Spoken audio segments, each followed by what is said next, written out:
Bumiyahe kami mula Paniquitarlac to Nagcarlan, Laguna para sa wedding ni Marnie. So ito sa mga rason kung bakit kami umuwi ng Pilipinas para mag-attend ng wedding nila. And this is my first time na mag-aabay. Ganon din si Sab. Kasama ko din pala yung aking best friend na si Hydro. So nag-commute lang kami kasi wala pa naman akong karu. Siguro mga 8 hours yung biyahe namin. Actually dumaan pa naman kami sa Pampanga. Kaya ayun, pagoda si Sab. Tingnan naman yung face ko, Haggard Versosa on the floor. Dumating kami dito mga gabi na kasi dumaan pa kami sa simbahan dun sa Pampanga. So ito yung magiging bed namin tonight. Ayan. Tapos magpa-practice nga pala kami ng aming dance number. Pero syempre, yung bride and groom muna ang magpa-practice ng dance. Bigyan nga din pala yung lola ni Marnie ng mga rambutan kasi nga gustong gusto ko. Amazed na amazed ako nung first time kong makakita ng puno. What more yung makakita ka pa ng bunga, diba? So ayan, pinauwi sa amin isang karton. Tapos eto nga pala yung magiging reception. O diba? Powerful. Pinaumagahan, ang aga namin nagising kasi kailangan na mag-ayos ng 7 dahil magpipicture-picture pa. Ganito pala pag wedding, no? Very busy. Kasi ito nga sabi ko sa inyo yung first time kung mag-aabay. Ayan, nagkita na si Mia at si Sab ulit. Siyempre, ito na naman yung mga nanay. Siyempre, magta-transition muna kami. Abangan nyo na lang mama yung transition. Ayan na nga at struggle is real sa paglalagay ng contact lens kasi pareho kami hindi marunong. Ayan na nga at pagkatapos ng maraming attempts na ikabit din sa wakas. Ang problema namin mamaya, paano namin tatanggalin? Ako muna yung minake-upan kasi mas challenging daw yung face ko. Charot, inimbenta ko lang yun.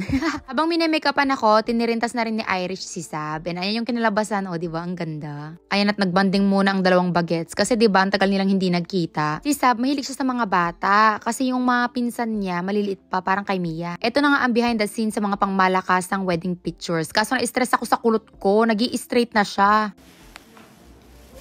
Hello! Ay! Ay! Ang ganda! Naiyak ko. Ang ganda mo naman, mother! Ganto naman ako lagi Oo nga. Okay, yung ganito dapat. Gaganto ka tapos maganda dito nakatukot ang ano. O, game na, mother. So, ayun na nga. At habang hindi pa kami pinipicturean ng photographer, ako muna nag-picture-picture at nag-video-video para magamit namin pang content. Ganito pala pag-abay, no? Parang ang importante mo. O di mas lalo na pag-bride ka. Ito nga pala yung video na pinaka na-issue ako, as in nabash-bash ako. Kasi nga daw, sinasapawan ko daw si Marnie. Dahil nga daw, hindi ako nakaranas ng kasal na ganito. Kaya gusto ko siyang i-outshine. Pero, ito ay utos ng photographer, ay videographer pala. Kasi nagpa-video ako sa isang staff and nasa side siya. So, yung camera ay nasa gitna. So, ang mga bridesmaid, pinapapunta sa harap, tapos sasayaw. And then, parang mag-cheer naman yung mga nasa likod. Sa anggulong to, parang natatakpan si Marnie, pero doon sa gitna, doon sa mismong camera, nasa gitna siya. Tsaka hindi ko rin maintindihan yung ibang tao, no? Wala naman akong ginagawa sa kanila, pero lagi nilang ina-assume na masama ako. Like, in every situation, like sa videos ko, lagi nilang hinahanapan ng mali.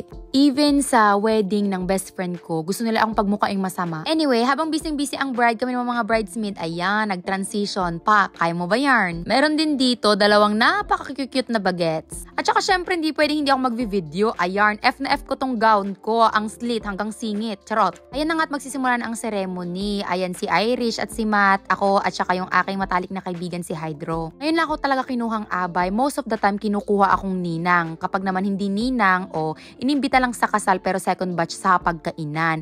Yung tipong hindi ka na nakatikim ng macaroni salad. Ganon. Kumbaga, naabutan mo na lang ay atsara. Ganon sa amin ang mga kasalan. Ayun na din pala yung dalawang bagets. First time din pala ni Sab na mag-abay din. Hindi ako naka-experience or nakadalo ng gantong klase ng wedding kasi sa baryo namin, ang kasal ay hindi ko alam, para siyang iba. Sa simbahan yung kasal pero yung reception sa bahay. Ayan na yung bride. O, diba? Very beautiful. Hindi ko na masyado ipapakita kasi alam ko na may vlogs din sila na i-upload. So, doon na lang kayo manood. Ayan, punta naman tayo sa reception. So, meron sila dito souvenir na mga pabango. So, aamuyin mo syempre. Pipili ka dyan kung anong gusto mo. Tapos, meron pa silang paganto. Talagang na-amaze ako. Ang sarap sa mata. Siguro kayo, sanay na kayo sa mga ganto. Pero ako, hindi ako masyado nakakita ng mga gantong kasi hindi naman usog ito sa baryo. Ang sarap sa mata kasi yung pagkakalatag, yung pagkaka-arrange ng mga pagkain, sobrang nakakatakam kumain. Tapos, eto yung pinaka talaga nagustuhan ko, yung sushi bar. Oh my God, kasarap! As in, gusto kong maiyak. Para nakalimutan ko yung pangalan ko eh.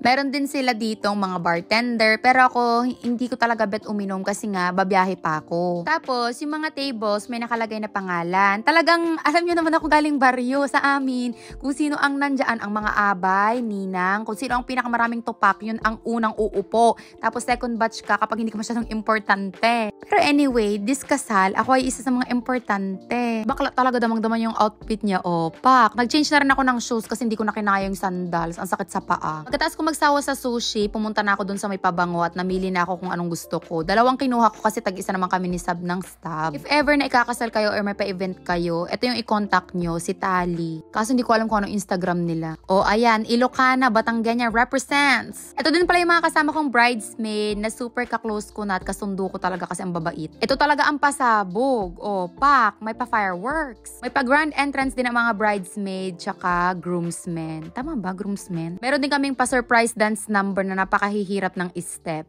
Ayan, nag-dance-dance na yung magjusawa tapos sasabitan ng pera. Sa amin naman sa Tarlac, hindi ko alam kung ganito din sa ibang lugar. Sa amin, kapag kasal na, hindi sasayaw, kundi magtutupak. Ano Tagalog tutupak ya? So, yung bridesmaid, magbibigay ng pera yung mga ninong, ninang o kaya yung mga kamag-anak, tas ililista, tas bibigyan ng ulo ng baboy o kaya basta mga karne-karne, ganyan. Tapos, ayan, laps na naman. Ay, Diyos ko, pangan nga pangan, magtitao dito eh. Dance number din syempre yung mag-asawa. Ayan, panoorin na lang sa vlog ni Marnie. Kapag po napapash ka, mas nasasaktan ako, willing ako na makipag-away. Mas galit pa nga ako sa basher niya kaysa sa mga basher ko, lalo na kapag may mga taong nanghuhusga sa kanya na marami nga daw siyang pera, kaya ginusto siya ni TJ. Alam ko na wala siyang pera. May pa-surprise speech pala yung mga taong close kay Marnie. So ayun, pagkatapos niyan, dance-dance lang. Tapos kami naman, umuwi na. Kasi miss na ni Papa ko si Sab. So ayun na mga bakla, bye na.